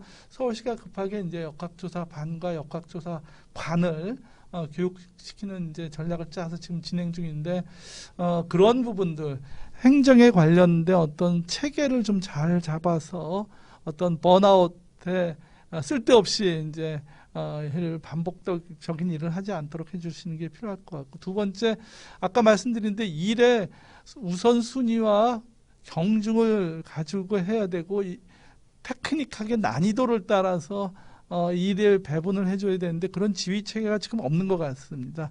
다행히 이제 서울시의 역학조사 지원을 할 수 있는 어떤 구조가 만들어졌거든요. 그래서 그 안에서 이제 서울시의 전체를 넷으로 나눠서 이제 이렇게 역학조사가 생겼을 경우에 좀 익숙한 지역으로 다 보내서 이제 하는데 그런 이제 지휘 체계나 관리 체계가 좀 더 정립이 돼야 되는 이런 부분이 있습니다. 근데 그거는 지금 이제 어떤 법률적인 위임보다는 효율성으로 이제 경험에 따라서 어떻게 이제 10개 보건소, 5개 보건소를 묶어서 같이 관리할 수 있는데 그런 부분이 이제 법령 체계에서 어떤 시장이나 또는 이런 분들한테 도지사한테 주어져서 이런 자치구에 관련된 어떤 업무를 포괄적으로 이렇게 진행할 수 있는 어떤 지휘 체계를 좀 마련해야지 지금 번아웃에 대비가 되지 않을까 생각합니다. 두 번째는 이런 것 같습니다. 환자들이 많은 걸 물어봅니다. 근데 지침이 유권 해석을 하기가 무지 어려웠습니다. 그러니까는 현장에서 이런 유권 해석을 해서 나중에 법률적인 책임을 져야 되는 부분들이 있기 때문에 그러면 답을 못 하거든요. 현장 요원들은요. 그래서 유권 해석에 관련된 빠른 어떤 지침들이 좀 필요하고 이것에 대한 어떤 예를 들어서 뭐 격리를 언제서부터 하고 그다음에 격리 조치 후에 이제 필요한 부분들 이런 어떤 생활 물품을 어떻게 전달하고 이런 모든 부분들이 좀 더 지침이 정확하게 좀 구술되고 정리가 돼서 이런 민원에 대한 어떤 대비를 해야 되는데 그런 민원 관리 차원에서 지침들이 제대로 잘 정리가 안 돼서 혼선이 일선에서 꽤 있는 것 같습니다. 그래서 그런 부분들이 좀 더 필요할 것 같고요. 이제 마지막으로 이제 급하면 뭐 이 사람 저 사람 끌어다 쓰는 것 같은데 아마도 이제 사전에 환자 증가에 대비해서 보건소가 또는 시청이 그런 사전에 어떤 공무원들을 교육시켜서 낮은 수준의 역학조사 같은 경우는 위임을 해서 일어날 수 있도록 이렇게 사전에 교육을 많이 시켜놓는 것이 중요하지 않을까 합니다. 정리하자면은 교육을 좀 많이 시켜서 이렇게 탄력적으로 대응을 해야 되겠다. 두 번째 어떤 지침들에 대한 유권 해석에 대한 부분들이 좀 더 명확히 돼 있어서 혼선이 좀 적어야 되겠다. 그리고 이제 제일 중요한 것들은 이제 역학조사관과 역학조사 반원들 간의 업무에 관련된 어떤 체계라든가 지휘 체계라든가 운영 체계를 좀 더 정확히 잡아줘야지 좀 혼선이 들어오지 않을까 이런 측면에서 어떤 효율성에 관련된 부분들로 일단은 해결해야 될 것 같습니다. 뭐 갑자기 인원을 대량으로 늘릴 수가 없기 때문에 현재 있는 인원을 재교육시켜서 투입해야 되는 것만은 현실적으로 어쩔 수 없는 것 같습니다. 네, 감사합니다. 효율적인 역학조사 체계를 구축하고 소위 말하는 SOP, 표준작업 지침서를 구체적으로 마련해서 그 담당자들이 그걸 준수함으로 해서 인적 낭비, 시간적 낭비를 줄여서 번아웃을 예방할 수 있지 않을까. 좋은 말씀 감사합니다. 자, 그러면 다음으로 효과적인 재유행을 대처하기 위한 민관 협력 체계 구축의 필요성에 대해서 좀 의견을 나누도록 하겠습니다. 우선 그 효과적인 재유행 대처를 위한 민관 협력 체계를 구축 필요성을 우리 임종환 1차 보건의료 학회장께 한번 먼저 여쭤보겠습니다. 이제까지 코로나19에 대응하는 우리 사회 대응 체계에 대해서 점검을 했는데요.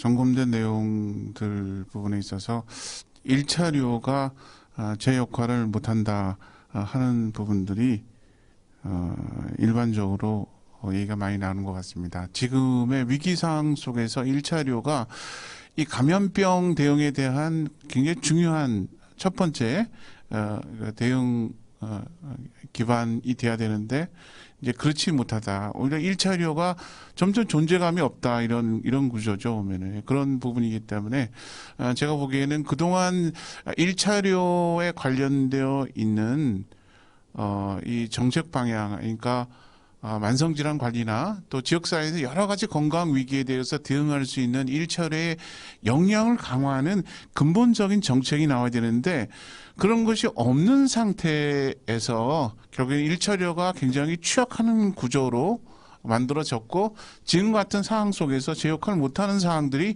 결국에서는 어떻게 말하면 그동안에 여러 원인들이 귀결되어져서 여기까지 왔다 이렇게 보여지는 거고요. 그래서 정부가 저는 공공 의료에 대한 강화 또 의료의 공공성에 대한 부분에 대한 언급을 하는데 아시겠지만은 우리나라 공공의료 부분이 다른 어떤 나라보다도 굉장히 약합니다. 그러니까 병상은 10%고 또 의료기관 수로는 5.6%밖에 안 되고요. 또 지금의 감염이라는 위기 상황 속에서 공공의료라는 게 굉장히 취약하지 않습니까? 그러면은 1차 의료도 마찬가지 쪽 부분입니다. 네. 근데 이 정부가 내려는 이런 대응 방안에 대해서 시민과 또 의료인에 대한 공감대가 약하다고 하는 겁니다. 그러니까 공공의료가 강화된다고 한다면 최소한 감염 병상을 비롯해서 공공의료에 대한 확증이 나와야죠, 보면은. 근데 이거 안 받고 나가고 난 다음에 계속 공공의료만 강화하는 것이 말이 안 되고, 보면은, 저는 공공의대에 대한 신설 방안을 내놓은 거에 대해서 보면, 그것도 저는 도움이 된다고 생각하지만, 이제 의사들의 반발이 있는 거는 독일에서는 오히려 이런 방안들에 대해서 수긍했는데 왜 한국에 있는 의사들은 반대하냐. 독일 상황은 뭐냐면요. 공공의료가 확충되고 갈 곳이 좋은 일자리가 굉장히 많고 그리고 의대 교육 자체가 무상으로 제공되어집니다. 그러면은 그런 부분이기 때문에 그것 자체라고 하는 부분들이 의사한테도 혜택이고 국민한테도 혜택을 주는 거죠. 근데 지금 구조 내에서는 공공의료 강화나 그리고 교육훈련 체계의 공공성을 담보하는 노력이 없는 상태에 있어서 공공의대 신설이라고 하는 것들은 사실은 근본적인 대책이 되기 힘들다라고 하는 부분입니다. 그러면은 그런 부분이기 때문에 전 공공성 강화에 대한 진정성 있는 대책이 나와야 된다 이렇게 말씀을 드리고 싶고요. 또 하나 이것만 더 말씀을 드리고 싶은 거는 이제 민간 협력 체계 구축 부분인데. 민간 부문의 역량이 굉장히 취약한 부분인데 그럼에도 불구하고 의사회가 참여할 수 있도록 하고 지금의 체계 부분에서 대응할 수 있는 부분들 하나하나 밑거름을 마련해 달라고 하는 겁니다. 예를 들면은 비대면에 대한 걸 강조하는 것이 원격 의료에 대한 얘기하는데 사실은 강조가 된다면은 비대면과 대면이 다 강조돼야 되고 1차료가 이것을 수용해서 대응할 수 있도록 구조를 만들어야 돼요. 그러니까 1차로가 수용되지 않은 상태에서 비대면만 강조하는 것은 사실 엇박자거든요. 오면은 그런 부분이기 때문에 민간 협력 구조를 우선시하려면 1차로가 쫓아갈 수 있는 대응 구조를 마련했으면 좋겠다. 그렇게 되고 만성질환을 관리할 수 있는 능력 그리고 또 만성질환 부분에서 위험 인자를 추적할 수 있으려면 인원이 필요합니다. 예를 들면 코디네이터를 배치한다든가 이런 과정을 통해서 지역사회 내에서 만성질환 관리와 이 유행병에 대응할 수 있는 지역사회의 일처리기관의 역량을 강화하는 쪽에 전 정부가 조금 더 힘을 실어줬으면 좋겠다는 바람입니다. 네, 감사합니다. 우리 공공의료 쪽에서의 근본적인 그 패러다임을 좀 바꿔야 되지 않을까 그런 말씀, 좋은 말씀이었습니다. 우리 이정구 교수님. 몇 가지를 말씀드리고자 하는데요. 첫 번째 이제 이 질환이 계속 진행되면서 결국은 국민들이 얼마나 참여하고 따라주냐가 핵심이 됩니다. 아까도 이제 지금 이제 500명 나왔죠. 좀 더 진행돼서 만약에 이제 3단계, 2.5단계 가면은 이제 모이는 게 한 10명으로 줄어들 겁니다. 그러니까는 우리가 선택할 수 있는 부분들이 점점 좀 좁아지는데 만약에 10명 이상 모으는 거를 이제 이제 금지할 경우 이하만 모여라. 이제 이렇게 되면은 많은 이제 스몰 컴퍼니죠. 조그만 기업들 그다음에 재택근무를 할 수 없거나 이런 원격 근무를 할 수 없는 이런 많은 기관들은 문을 닫아야 되는 상황이 벌어지는데 공장이나 이러는데 사실 다른 나라 사례를 보면 그런 부분에 대해서 임금을 충분히 주고 그러니까 상병수당 같은 거를 외에도 임금을 주고 셧다운을 했거든요. 그래서 하려면은 일시에 이제 셧다운을 해야지 효과가 있는데 그런 대책이 없이 그냥 10명 이상 모이지 마라 이렇게 하면 효과가 없습니다. 그러니까는 사회보장 대책을 같이 만들어주면서 예를 들어서 열흘 동안 임금을 주든가 그렇게 한 나라들이 있습니다. 그렇게 한 나라는 성공했습니다. 그래서 셧다운을 올리려면은 충분히 그런 사회 보장이나 어떤 취약계층에 대한 보호 대책을 해놓고 올려야 된다. 그럴 때 이제 저희가 필요한 것이 아마 노사협력 내지는 어떤 이런 사회 공동체가 같이 작동을 해서 이 부분을 받아들여야 되는 부분들이 있을 것 같습니다. 근데 너무 급하게 돌아가는 거기 때문에 제 생각에는 어쨌든 정부가 국민들과 기업이나 이런 데에 일방적인 희생을 할 게 아니고 이런 충분한 대책을 마련해 놓고 셧다운을 해야 된다, 럭다운을 해야 된다, 이제 이렇게 말씀을 좀 드리고, 두 번째 이제 말씀드리고자 하는 것은 저는 이제 공공의대 말씀을 하셨는데요. 그러니까는 취약계층에 대한 부분, 취약 지역에 대한 이제 대책으로 많은 나라들이 공공의대를 많이 만들고 거기에 경우에 따른 장학금도 지급해서 이제 이렇게 하고 있는 나라들이 꽤 됩니다. 근데 저는 이제 공공의대가 필요하다는 입장에서 이런 식의 생각인 것 같아요. 기존의 의대 내에서 공공의료를 하는 사람들을 모아서 교육시킨다. 이거는 사실은 거의 불가능할 겁니다. 그리고 교과과정을 아마 여기 계신 의과대학 교수님 교과과정 바꾸는데 10년, 20년씩 걸려도 바뀌어지지 않습니다. 그래서 새로 만들어서 공공의료에 관한 교육을 시키는 게 더 효과적이지 지금에 있는 의대를 가지고 공공성을 강화한다. 거의 불가능할 겁니다. 예를 들어서 1차 의료에 대한 교육을 강화시킨다. 그 다음에 퍼블릭 헬스에 대한 교육을 강화시킨다. 그러면 기존의 교과과정의 어느 분을 빼서야 되는데 그게 현행 의과대학 내에서는 거의 불가능합니다. 교과과정이 안 만들어집니다. 그런 측면에서 실제로 의대를 만든다면은 그런 교과과정을 제대로 만들어서 사람을 제대로 키우는 과정을 만들어야지 성공을 하지. 이게 기존의 의대로 조금 변형시켜서 거기서 교과과정 확대한다 그래서 절대 저는 제대로 된 이런 의사가 공공의료나 어떤 취약 지역에서 일하는 의사가 만들어지지 못할 것이라고 생각하기 때문에 저는 공공의대 만드는 것이 다른 나라 사례도 많아서 그게 더 성공 가능성이 높다는 말씀을 드리고요. 세 번째로 이제 지금 유행이 증가하다 보니까는 사실은 이제 우리 한편으로 우리나라에 대한 다른 나라에서의 어떤 보도에서의, 그러니까 예를 들어서 국경 지역, 우리는 국경이 이제 비행기 타는 순간에 만들어지는데 어떤 제한을 많이 가는 것 같습니다. 우리나라가 해외 나가는 거, 또 이런 것들이 많이 제한들이 오는데 예를 들어서 뭐 이민 패스포드를 요구한다든가 PCR 검사를 요구한다든가 PCR 검사를 더 강화시킨다든가 또 2주 동안 격리시킨다든가 뭐 이런 조치들이 지금 점점점 이제 수위가 높아지는 것들을 느낄 수가 있는데요. 이거는 사실은 이제 우리 방역 당국보다는 외교부나 이런 데에서 과도한 어떤 우리나라 환자가 증가에 따른 과도한 조치가 있어서 어떤 출입국의 어떤 제한이 가능한 것을 빨리 이제 파악을 해서 조치를 취할 필요가 있겠다는 생각이 듭니다. 마지막으로 이제 이 질환의 대책이라는 것이 제일 중요한 게 이제 비헤이비어에 관한 부분이죠. 그러니까는 세 가지 비헤이비어, 마스크 쓰고 손 열심히 기침 예절 세 개입니다. 3B에서 그다음에 테스트 그다음에 트레이싱, 트리트먼트 이것도 이제 3T입니다.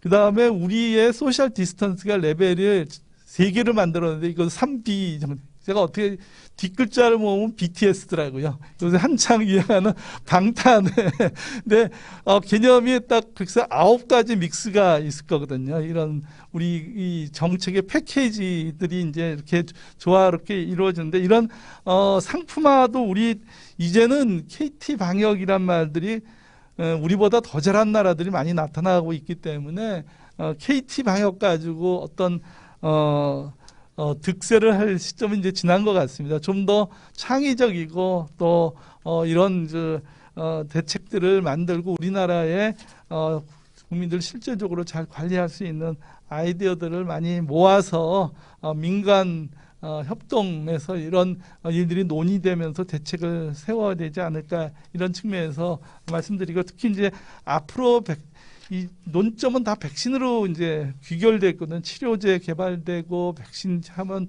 이런 부분들에 대한 민간 협동이 상당히 중요할 겁니다. 산업연구소 이런 데에서 백신의 개발과 치료제의 어떤 약물 재창출이나 이런 것들 협동이 좀 많이 필요한 것 같고, 특히 과학계가 많이 참여해서 이런 대책들을 같이 신속하게 신속 허가제라든가 어떤 클리니컬 트라이얼이나 이것에 상품화시키는 이런 것들에 정부하고 민간하고 연구소 이런 부분들이 같이 협력해야 될 포인트가 점점점 커지지 않나 이렇게 생각이 됩니다. 예.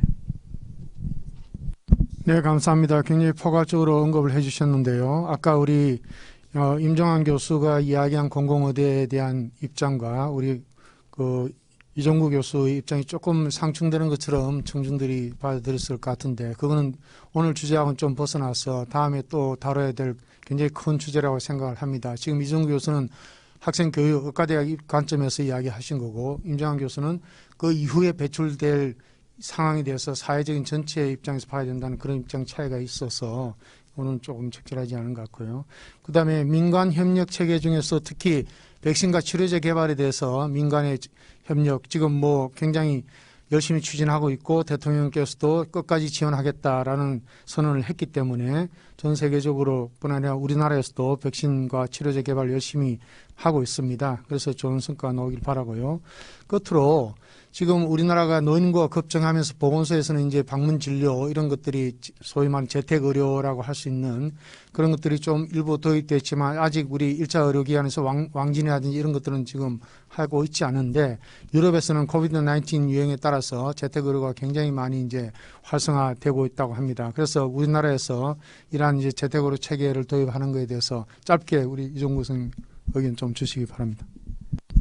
저는 지금이라도 빨리 취약계층이나 이런 부분들이 병원에도 올 수 없고 이런 부분들이 많습니다. 그래서 의료기관에서 치료하기 힘든 부분은 결국은 이제 재택으로 돌려야 되는데, 이렇죠. 병원에도 가기도 힘들고 보건소도 가기 힘들고 이런 상황이 돼버린 겁니다. 어디나 다 위험하게 되는데, 결국은 이제 만성질환 환자의 그런 지속적인 관리 방법은 현재는 이제 재택의료를 통해서 해결할 수뿐이 없습니다. 그래서 빠른 시일 안에 이걸 1차 의료기관 중심으로 해서 좀 만들어지는 것이 필요하지 않을까 이렇게 생각합니다. 예, 임정환 교수님 의견 부탁합니다. 예, 재택의료에 대한 부분이 나왔는데요. 전 우리 사회가 지금 급변하는 과정 자체가 급격한 고령화나 이런 부분이나 만성질환 증가나 또 이런 신종 감염병에 대한 증가 이런 부분이 지역사회에서의 대응이 굉장히 중요하다 이렇게 보여집니다. 그러니까 이미 병이 생기고 난 다음에 케어하는 중심에 3차 의료기관 비용은 너무 비용이 많이 든다고 하는 거예요. 지금은 또 3차 의료기관에 경증 환자까지 몰리게 되면은 충분한 진료가 제대로 생길 수도 없습니다. 보면은 그런 부분이기 때문에 향후에서는 이제 1차 의료, 지역사회 의료가 굉장히 중요하다. 또 의료뿐만이 아니고 성격으로 봐서는 제가 보기에는 돌봄이나 복지나 주거 서비스와 연계된 부분이 필요한 부분이기 때문에 3차 병원에서 서비스 받는 부분이 지역에서 옮겨놓은 거예요. 그래서 보면 병원에서 지역으로서의 큰 패러다임의 변화를 딴 나라 준비했습니다. 그거에 커뮤니티 케어라고 하는 거예요. 보면. 그래서 80년대 초부터 의료 선진국 같은 경우는 이런 부분에 고령화 또 만성질환 증가에 대해서 이런 부분에 대한 준비를 해왔기 때문에, 근데 우리는 2030년 되면은 일본 다음으로 초고령 사회입니다. 세계에서 두 번째입니다. 하면은 그런 부분이기 때문에 우리도 이런 변화를 준비해야 된다. 이렇게 해서 전 재택 의료에 대한 준비 또 그렇게 할 수 있는 부분에 있어서 방문 의료, 방문 간호 또 방문 재활 여러 가지 형태가 가능할 수 있도록 법 제도적인 정비가 이루어져야 된다고 보겠습니다. 네, 감사합니다. 우리나라에서도 70년대부터 지역사회 의학, 커뮤니티 메디신이 도입되고 하다가 지금 별로 그렇게 발전을 못했는데요. 마지막 한 가지 유튜브 실시간 질문 한 가지만 다루겠습니다.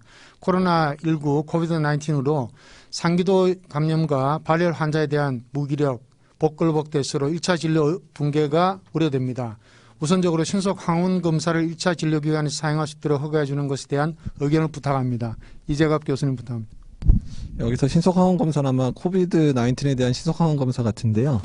일단은 우리나라처럼 이렇게 아직까지 확진자가 많지 않은 국가에서는 일단은 정확한 진단이 훨씬 더 중요한 측면들이 있긴 있습니다. 그래서 그러니까 민간에서 제일 걱정하는 거는 이제 진단을 해서 양성 나오는 환자들에 대한 부분들에 대한 부분에서 또 양성 나오게 되면 코로나 확진되는 부분인데 그런 검체 채취 시설을 제대로 가지고 계신지에 대한 부분들을 점검을 제대로 하셔야 되고요. 또한 음성이 나왔는데 며칠 있다가 그 사람이 PCR이 나왔는데 양성이 나와버리면 또 그거에 대한 또 문제 제기나 민원 제기 사항들이 상당히 많을 수 있어서 일단은 어느 정도 정확도가 보장되는 그런 신속항원 검사가 나와야 되는 측면들이 좀 있을 것 같고요. 두 번째는 의원급에서 그러니까 이런 호흡기 전담 클리닉처럼 검체 채취가 가능한 상황들이 만들어지는 여야 이제 검체 채취가 가능하기 때문에 그런 부분에 대한 개선 부분들도 만들어져야 돼서 이런 코비드 19과 관련되어 있는 부분들에 대해서는 장기적인 부분에 있어서는 의원급 의료기관의 동참들, 또한 그 1차 의료기관들의 그런 감염병 진료 대응 능력들을 향상시킬 수 있는 정부 차원에서의 지원책들, 또한 시설에 대한 개선, 그다음에 개인 보호구나 이런 부분에 대한 좀 어느 정도의 이제 그 제시나 이런 부분들이 선행되어야 될 것 같아서 일단은 현재 신속검사는 언젠간 보급이 돼야 되긴 하겠지만 실제 1차 진료에서 사용되기는 넘어야 될 사항이 너무 많다라는 생각이 듭니다. 네, 감사합니다. 좀 더 준비가 필요하다는 의견입니다. 자, 이제 시간이 다 됐어요. 혹시 지금 마지막으로 멘트를 하실 분이 계신가요? 지금 많은 말씀들 해주셨기 때문에. 예, 그러면 오늘 지금 우리 마무리를 하셔야 되니까 우리 자담 토론은 이걸로 마치도록 하겠습니다. 네, 참여해주신 청중님들 감사드립니다.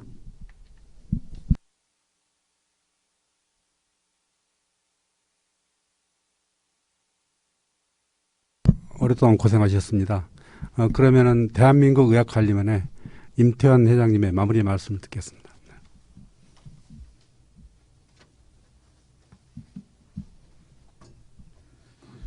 네, 오늘 1시간 반 동안 아주 중요한 이슈를 가지고 토론을 했습니다.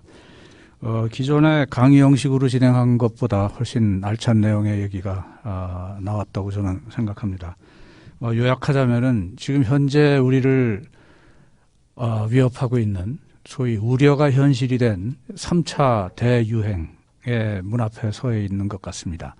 하루 500명 이상의 환자가 며칠째 계속되고 있는데 그 원인에 대해서 살펴봤고 특히 문제는 지역사회 감염으로 지금 규정이 되고 있고 앞으로 겨울철의 문제 또 안전 불감증의 문제 등이 앞으로 문제를 더 증폭시키지 않을까 이런 걱정이 있습니다.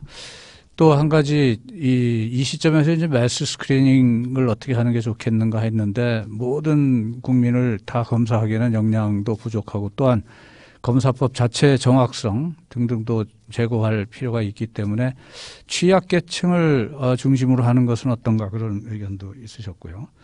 무엇보다도 이제 중환자실 지금 우리 경증 환자에서부터 중등도 환자 또 중환에 대해서 우리가 준비가 돼 있는지 그것이 늘 궁금한데 제가 알기로는 정부에서도 상당한 노력을 기울이고 있습니다. 그래서 이 중증 환자 긴급 치료 병상을 지금 마련하고 있고 내년도 봄까지 약 460병상을 더 마련하겠다 이런 계획도 짜고 있고 그러나 이 병이 커져가는 스피드를 타이밍을 제대로 잡지 못하지 않는가 이런 이제 우려가 좀 드는 거죠. 이런 식으로 증폭이 되다 보면은 내년까지 그런 거를 마련하지만 지금 이 순간에 의료 시스템이 붕괴할 가능성도 있다. 이런 이제 걱정이 앞섭니다. 또 한 가지는 오늘 마침 임종환 교수께서 나오셔서 이 지역사회 의료, 1차 의료의 중요성에 대해서 많이 강조를 하셨고 여러분들께서 느끼셔야 될 것은 많은 개원가가 있지만 코로나 진료에 관한은 거의 역할을 못하고 있는 것이 현실이다. 이건 굉장히 한번 다시 생각을 해봐야 될 문제입니다. 그래서 아까 제안하시기를 그 개원의들을 좀 어떻게 클러스터를 형성해서 기능을 좀 확대할 필요가 있는 것 아닌가. 그것도 한번 우리가 정부에서도 여러 가지 제도 중에 하나로 고려할 필요가 있지 않나 이런 생각이 들고요. 무엇보다도 이제 이 민관 이 협력 체계를 구축하는 문제, 대부분의 분들께서는 이런 의료 전문가들은 복지부하고 굉장히 밀접한 교신을 하면서 여러 가지 정책에 참여를 할 거라고 생각하지만 실제로 그렇지 않은 경우가 많은 것 같습니다. 저는 이제 다른 일로 복지부의 여러 가지 정책들을 들을 기회가 있어서 그렇지만 마치 홍성진 교수께서도 중환자실 대책에 대해서 굉장히 우려하고 계신 거 보면은 그런 것이 조금 더 정부는 전문가들과 또 대화를 통해서 방안을 마련하셔야 되는 거 아닌가 이런 생각이 정말 많이 듭니다. 오늘의 요점은 어쨌든 이렇게 아웃브레이크가 커지고 있을 때 우리가 할 일은 취약계층 환자를 보호해야 되겠다. 그것이 뭐 백신이 됐든 치료제가 됐든 아니면 격리가 됐든 모든 데서 그분들을 우선적으로 보호를 해야지만 중환자실이 그냥 오버클라우드 돼가지고 의료 시스템이 붕괴되는 것을 막을 수 있겠다 하는 이제 그런 생각을 해봐야 될 것 같습니다. 하필이면 이제 겨울이 들어서고 내년 봄이면은 이것이 환자 숫자가 2, 3일 전에 총리께서도 말씀하셨지만 어느 전문가의 말을 빌어서 1000명이 될 수도 있다 이렇게 걱정을 하셨습니다. 그러나 한편 생각하면 1000명으로 막을 수 있다면 이렇게도 한번 자문을 해봅니다. 엄청난 일이 어떻게 벌어질지를 아무도 예측을 못하고 커질수록 기하급수적으로 늘어나는 것이죠. 근데 대부분이 아시지만 그 알팩터라는 것이 환자가 한 분이 있으면 2~3명이 더 걸리지만 10명이 있으면 그것이 기하급수적으로 늘기 때문에 그건 어떻게 예측하기가 굉장히 어려운데 이 겨울을 나면서 소위 이제 우리한테 중요한 것은 의료진의 탈진 이런 것들 굉장히 중요한 이슈인데 사실 의료진들은 그런 얘기 하기도 좀 민망해 합니다. 의사는 당연히 그래야 되는 것 아닌가 이런 이제 사명감 때문에 탈진했다 힘들다 이런 얘기들을 잘 안 하지만 이재갑 교수께서 용감하게 그런 말씀을 해 주셨는데 지금 인턴이 이제 내년에 한 3천만 가까이 나와야 될 텐데 그게 지금 이제 못 나오는 것으로 우리가 알고 있어서 굉장히 안타깝습니다. 그 사람들이 갈 곳은 대개는 교육병원, 종합병원, 트레이닝 호스피탈이기 때문에 이 우리나라의 1차 의료가 기능을 잘 못하는 상황에서의 많은 환자를 진료하는 곳은 바로 그런 이제 이 수련병원들인데 거기에 인턴 선생님들이 안 계시다 하는 것을 생각해 보면 그 일들이 그 윗년차 위로 다 올라가고 분산되고 그렇지 않아도 탈진돼 있는 의료진들이 버틸 수 있을지 굉장한 걱정 중에 하나입니다. 아무튼 오늘 발표장의 분위기도 코로나 블루를 연상하는 만큼 굉장히 좀 침울하기도 하고 우리 미래를 바라보는 시각도 굉장히 좋지는 않습니다만 우리가 이럴 때일수록 더 용기를 내고 전문가는 전문가대로 또 정부 정책 위반하시는 분들은 위반하시는 분들대로 또 국민 여러분들께서는 국민 여러분들의 입장에서 서로 힘을 내서 이 어려움을 타게 해야 되겠습니다. 자, 그럼 오늘 이것으로 모든 토론회를 마치기로 하겠습니다. 예, 감사합니다.